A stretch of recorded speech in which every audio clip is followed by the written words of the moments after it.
કેમ છો વિદ્યાર્થી મિત્રો? આ વિડીયોના મારફતે ધોરણ 11નું પ્રયોજનમૂલક હિન્દી એના હિન્દીના વિવિધ રૂપ એ જે આપણે 11મા ધોરણની અંદર જે આવે છે, આજે તેની ચર્ચા આપણે વિડીયોના મારફતે કરવાના છીએ. જે તમારી પરીક્ષાની અંદર પણ આના પ્રશ્નો પૂછાવાના જ છે, એટલે તમને આનો જવાબ આસાનીથી મળી શકે એટલા માટે આ વિડીયો છે તમારી સમક્ષ મૂકતા આનંદ થાય છે. હું ગોળીકિયા પ્રવીણભાઈ એ તમારું ખૂબ જ હાર્દિક સ્વાગત કરું છું. તમને આ વિડીયોના મારફતે પ્રયોજનમૂલક હિન્દીના આપણા પાઠ્યપુસ્તકમાં આવતા જેટલા વિભાગો છે એ બધાનું સોલ્યુશન છે આપણે મૂકવાના છે. જો તમે નવા છો તો ચેનલને સબસ્ક્રાઈબ કરો, અને જો જૂના છો તો લાઇક શેર કરી અને તમે આવા વિડીયો છે સૌથી પહેલાં તમને મળે તો આપણે વધારે ટાઈમ નહીં લેતા જોઈએ પ્રયોજનમૂલક હિન્દી વિવિધ રૂપ, એના પ્રશ્નો અને તેના જવાબો.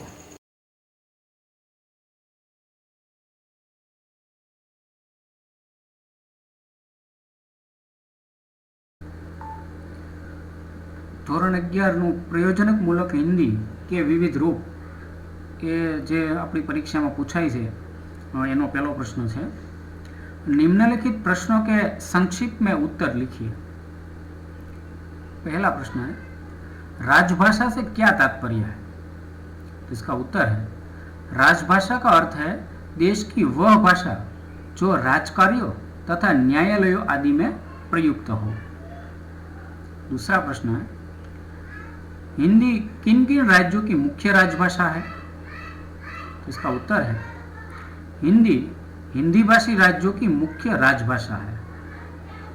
ये राज्य है उत्तराखंड, हिमाचल प्रदेश, दिल्ली, हरियाणा, राजस्थान, उत्तर प्रदेश, झारखंड, बिहार, मध्य प्रदेश, छत्तीसगढ़ आदि. तीजो प्रश्न है, हिंदी भारत की राजभाषा कब बनी?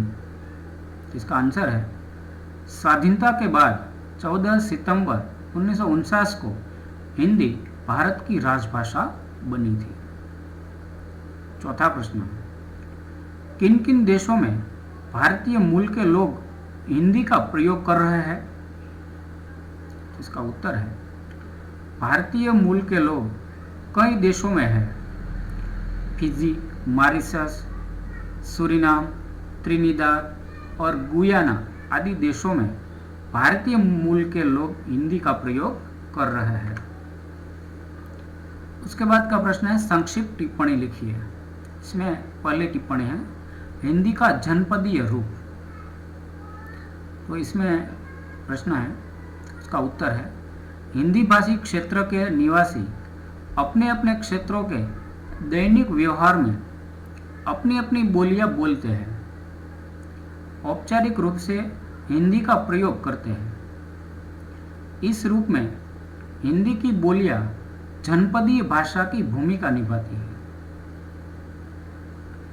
दूसरा प्रश्न, हिंदी का शैलीगत स्वरूप. इसमें पहला, हिंदी हमारे राष्ट्रीय आंदोलन की भाषा रही. केशव चंद्र सेन, सुभाष चंद्र बोस, लोकमान्य तिलक, स्वामी दयानंद और महात्मा गांधी ने हिंदी को सार्वदेशिक रूप में कारण इसे राष्ट्रभाषा नाम दिया. इसमें अरबी, फारसी तथा संस्कृत भाषा के प्रचलित शब्दों का बोलचाल की भाषा के रूप में स्वीकार किया गया. इस समय शैली की दृष्टि से हिंदी के दो रूप प्रमुख दिखते हैं, संस्कृतनिष्ठ हिंदी और अरबी फारसी मिश्रित हिंदी. इसके बाद स्वाध्याय का तीसरा प्रश्न है, सविस्तर उत्तर लिखिए. इसमें पहला है, खड़ी बोली हिंदी के आरंभिक विकास का परिचय दीजिए. इसमें उत्तर है, खड़ी बोली हिंदी का विकास 19वीं शताब्दी में हुआ, परंतु इसका प्राचीनतम रूप पुरानी हिंदी के नाम से 10वीं 11वीं शताब्दी में मिलता है. 13वीं शताब्दी के अंत भाग में अमीर खुसरो की पहेलियां, मुकरिया खड़ी बोली में मिलती है. हिंदी के आरंभिक विकास में नाथों, सिद्धों तथा संतों का बहुत योगदान रहा। नामदेव, तुकाराम, नरसिंह मेहता तथा प्राणनाथ आदि संतों ने साहित्यिक हिंदी के विकास में विशेष योगदान दिया। इसी समय हिंदी का उपयोग तीर्थ स्थानों तथा वाणिज्य व्यापार में भी होने लगा। इस प्रकार संपर्क भाषा के रूप में हिंदी का विकास हुआ। उसके बाद का प्रश्न है दूसरा कि स्वाधीनता आंदोलन में हिंदी का क्या महत्व था। इसका उत्तर है स्वाधीनता मिलने के पहले हमारे देश में अनेक आंदोलन हुए।